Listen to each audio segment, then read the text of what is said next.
지난 한 주간에는 목사로서 생각해야 될 일들이 많았던 한 주간이고, 지금도 머릿속에 뒤엉켜서 어떻게 성도들에게 말씀을 전해야 될 것인가 고민에 잠겨 있다가 하나님께서 이 민족을 해방시켜 주신 그날을 기억하고 하나님의 나라를 생각해 보자. 지금 교황이 이 땅에 와서 많은 사람들이 그 모습을 보고 환호하고 그 사람을 우러러 보는데, 예수님 오셨을 때 많은 사람들이 어떻게 했겠는가? 그리고 주님 재림하신다면 오늘 내 자신의 모습이 그분 앞에 어떻게 나타날 것인가? 이 민족이 하나님의 축복 가운데 오늘까지 살아오면서 인간의 모습을 바라보고 그를 환영하고 있다면 주님의 마음이 얼마나 섭섭하실까, 그런 생각도 해봤습니다. 이럴 때 우리 성도들은 말씀만 부여잡고 주님의 십자가 밑에 겸손하게 그분의 뜻을 따라갈 수 있는 귀한 은혜가 있기를 바랍니다. 우리가 신앙인으로서 살아가는 과정에 진리에 대하여 알아야 할 것이 너무나도 많이 있습니다. 그리고 붙잡고 지켜야 할 것들도 대단히 많습니다. 그 중에서 우리가 절대로 놓치지 말아야 할 것이 있습니다. 이것만 중심에 잡고 있으면 되겠다고 하는 싶은 것이 있습니다. 지금까지 목회하면서 한 사람의 그리스도인으로서 살아오면서 깨닫는 것이 있다면 바로 믿음, 소망, 사랑이라, 그렇게 생각합니다. 사도 바울이 교회로 편지하면서 계속적으로 강조해 가는 것이 바로 이 세 가지입니다. 그래서 고린도전서 13장에서 사도 바울이 마치 결론과 같이 말씀을 하는데 13장 13절 말씀에 그런즉 믿음, 소망, 사랑, 이 세 가지는 항상 있을 것인데 그 중에 제일은 사랑이라. 이것은 우리 안에 항상 있어야 하는 것이라고 합니다. 특별히 사랑에 대해 강조하면서 이 세 가지가 다 중요합니다. 믿음이 없이는 하나님을 기쁘시게 할 수가 없습니다. 믿음이 없이는 하나님을 알아갈 수 없을 뿐더러 그 삶을 살아갈 수 없기 때문입니다.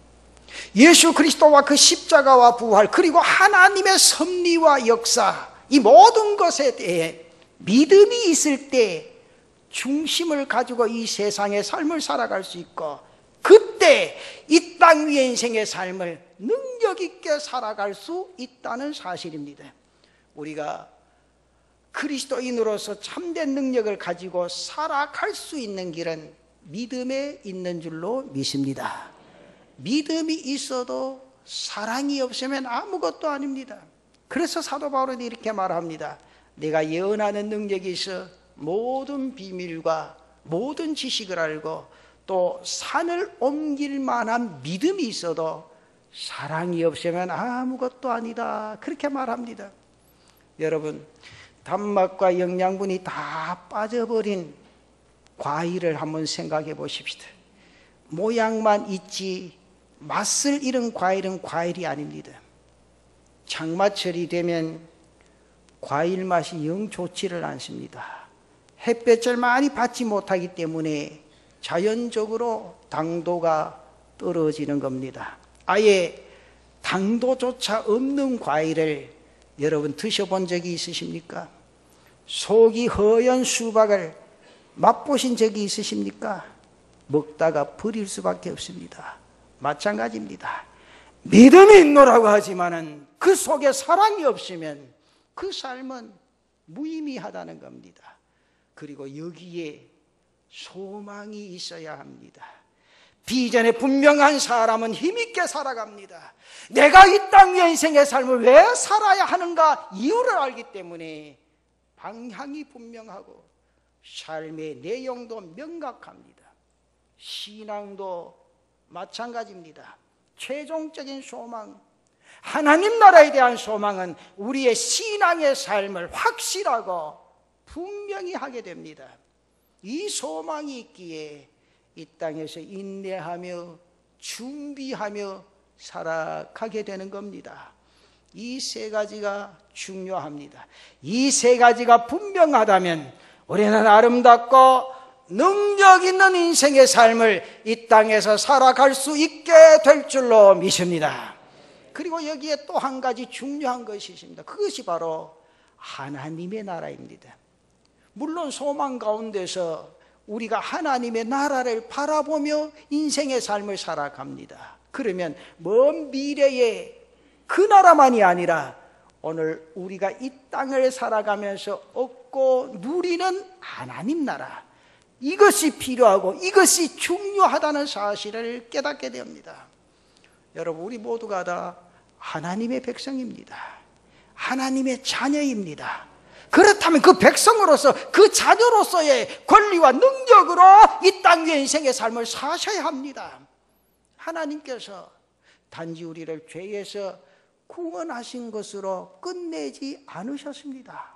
이 나라를 우리에게 주셨습니다.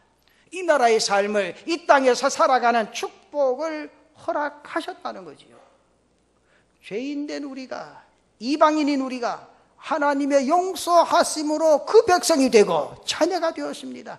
오늘 우리에게 그 권세를 주셨습니다. 그 권위를 주셨습니다. 그리고 하나님의 나라를 얻고 누리며 인생의 삶을 살게 하셨습니다.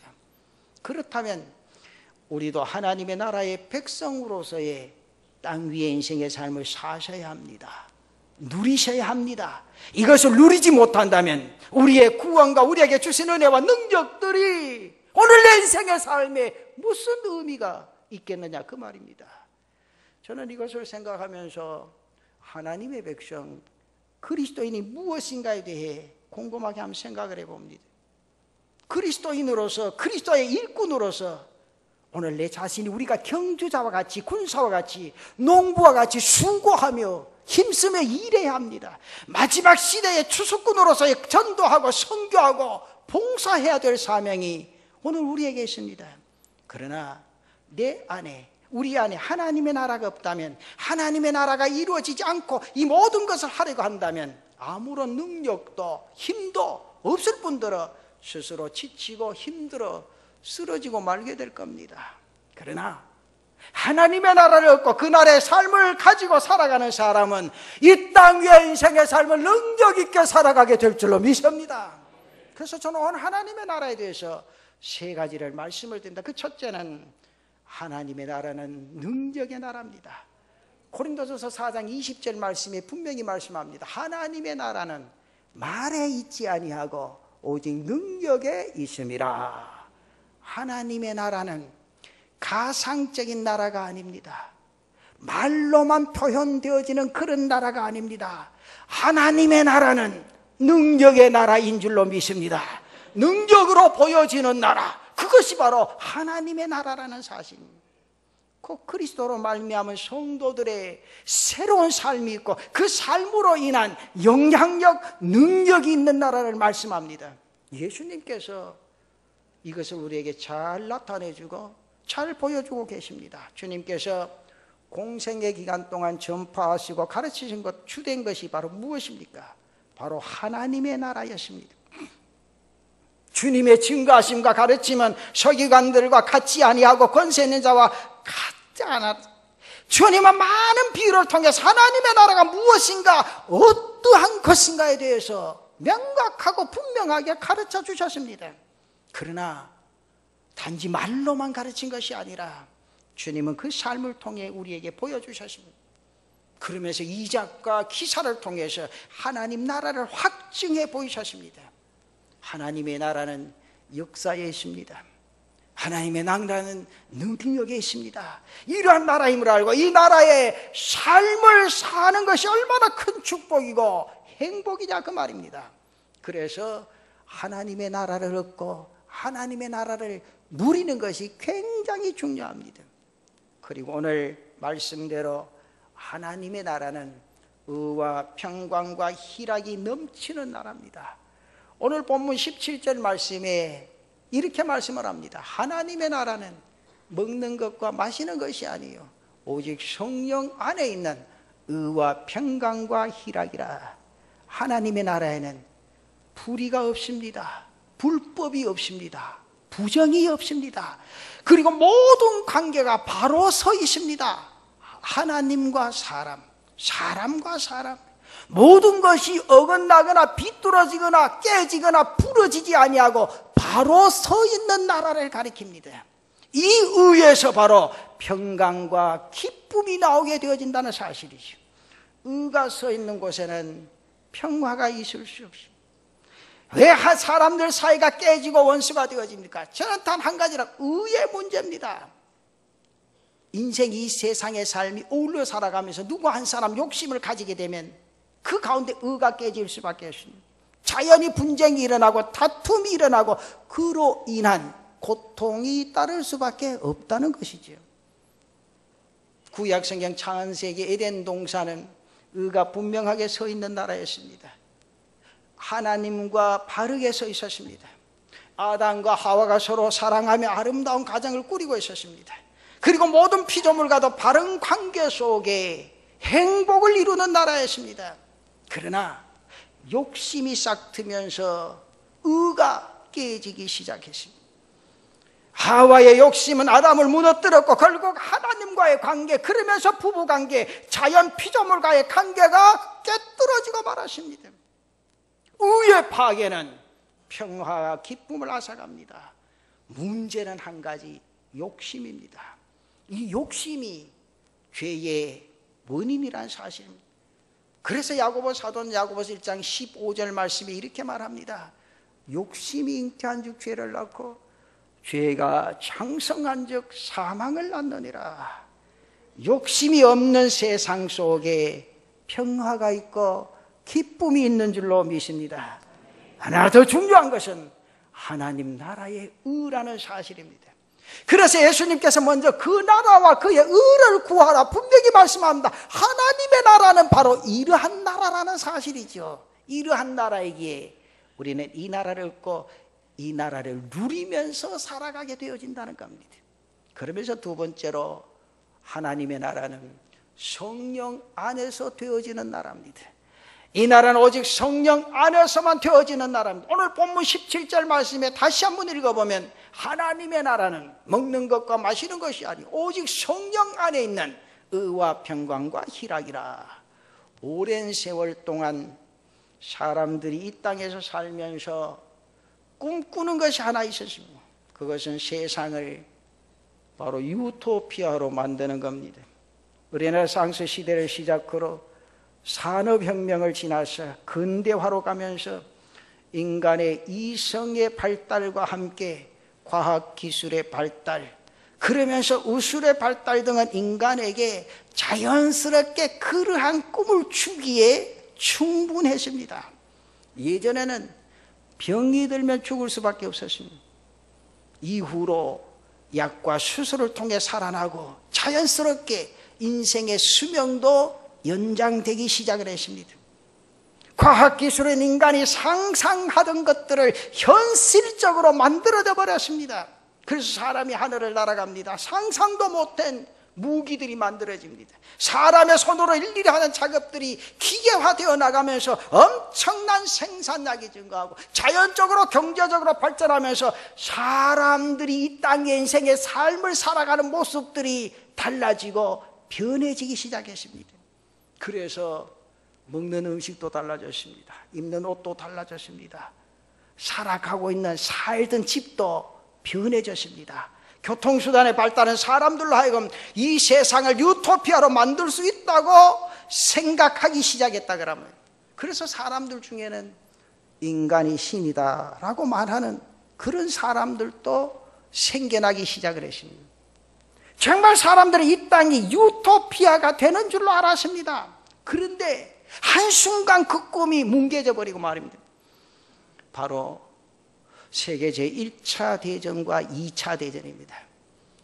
이 전쟁으로 인해서 피해는 엄청났습니다. 1차 대전 때는 군인들 가운데 약 1000만여 명이 죽고 2000여 명 정도가 부상을 당했습니다. 재산 피해도 사람이 생각할 수 없는 엄청난 피해가 컸습니다. 재산 피해가 가장 컸던 곳은 프랑스와 벨기에로 나타나 있습니다. 전쟁으로 공장이 쓰러지고 다리가 무너지고 철로가 파괴되고, 서부전선은 탄피와 참호와 화학물질로 황폐화돼 버렸습니다. 그리고 대전으로 인해서 세계 정치나 경제나 사회가 급격하게 변해졌습니다. 그러면서 1939년에 시작해서 1945년에 끝난 약 6년 동안 치러진 제2차 세계대전이 1차 대전보다 더 큰 피해, 엄청난 충격을 안겨다 주었습니다. 이것은 인간이 세상을 유토피아로 만드는 게 아니라 바로 지옥으로 만들어버렸습니다. 이때 사람들은 엄청난 상실감과 함께 인간이 이 땅에서 결코 유토피아를 만들 수 없다는 것을 깨닫기 시작합니다. 인간이 유토피아를 만든다는 것은 교만이라는 사실을 인지하고 깨닫게 되어졌다는 거죠. 그 교만의 결과가 바로 단 한 가지입니다. 심판이라는 결과를 낳게 되어졌다는 겁니다. 사실 이것을 하나님께서 가만히 두실 리가 있겠습니까? 노아 홍수의 인간이 한 실수 가운데 하나는 성읍과 탑을 건설해서 그 탑 꼭대기가 하늘에 닿게 하사 스스로 이름을 내고 땅에서 흩어짐을 면하자는 것이었습니다. 곧 이것은 하나님을 배제하고 스스로 살고 스스로 보호하고 스스로 유토피아를 만들어 보겠다는 인간들의 착각이었습니다. 인간이 바로 교만해진 것다 그 말이에요. 이것을 하나님께서 절대로 가만히 두시지 않으셨습니다. 19세기 20세기를 거치면서 인간의 교만 또한 하나님께서 두시고 보실 수 없었다는 것이에요. 그래서 하나님께서 심판의 손을 드신 겁니다. 그때 교만했던 인간은 하나님께서 심판하셨다는 것을 깨닫기 시작합니다.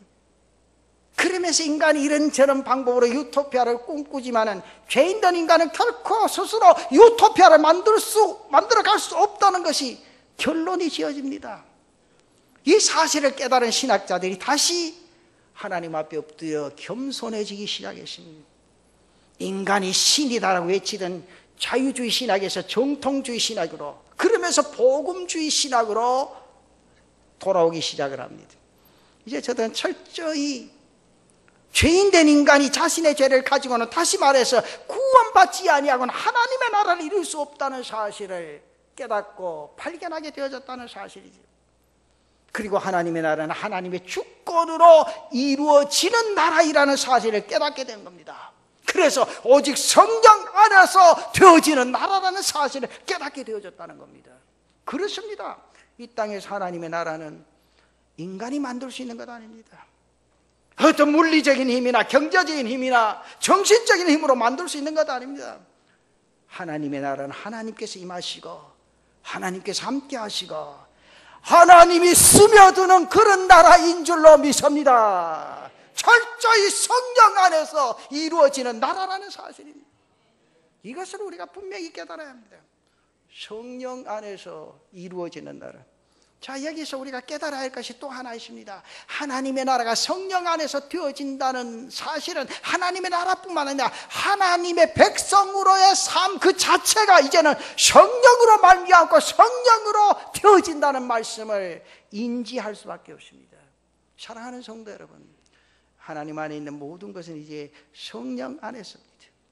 주님께서 부활 승천하심부터 이 시대를 비롯해서 오는 시대, 곧 주님 오실 때까지 하나님의 일은, 하나님의 나라는 성령 안에서만 가능하다는 사실입니다.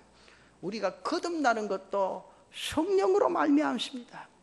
니고데모에게 말씀하신 것 같이 물과 성령으로 거듭나야 합니다. 세례를 받을 그 순간 성령으로 내가 거듭나야 하고 그 거듭난 확신의 삶을 땅 위에서 살아가야 될 줄로 믿습니다. 그리고 우리가 말씀을 깨닫는 것도 성령 안에서 가능할 뿐입니다. 자기의 머리의 지식으로 말씀을 받아들이지 마십시오. 진리의 영이시기 때문에 성령께서 우리로 말씀을 보고 말씀을 듣고 말씀을 묵상하고 연구할 때 성령께서 그 말씀을 깨닫게 해 주실 줄로 믿습니다.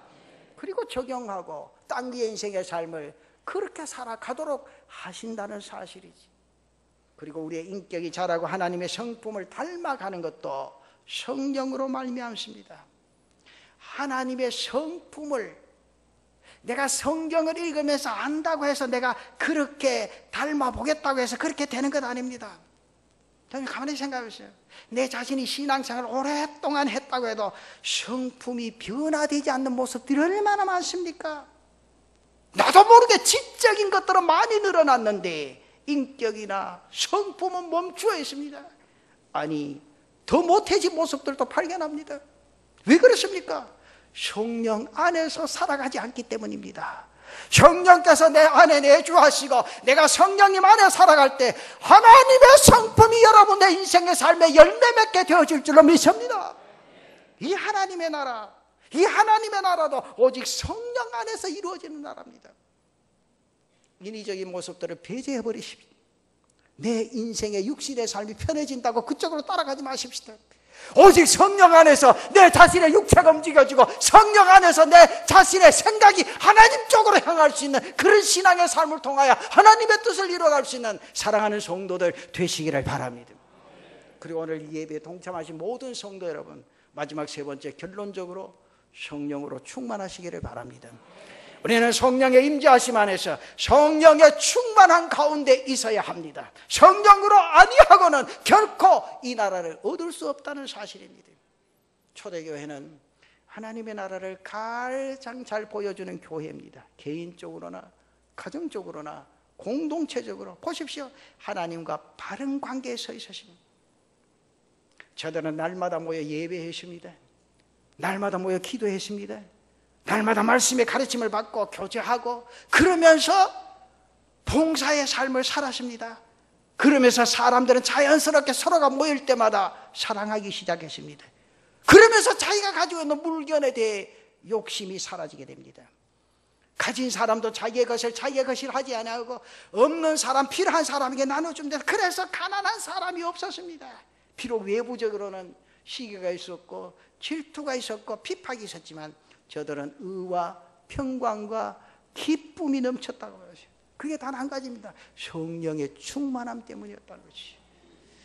오늘 이 예배 동참한 사랑하는 성도 여러분, 세상에 그 다 앗아간다고 할지라도 여러분의 인생의 삶이 성령에 충만하시기를 축원합니다.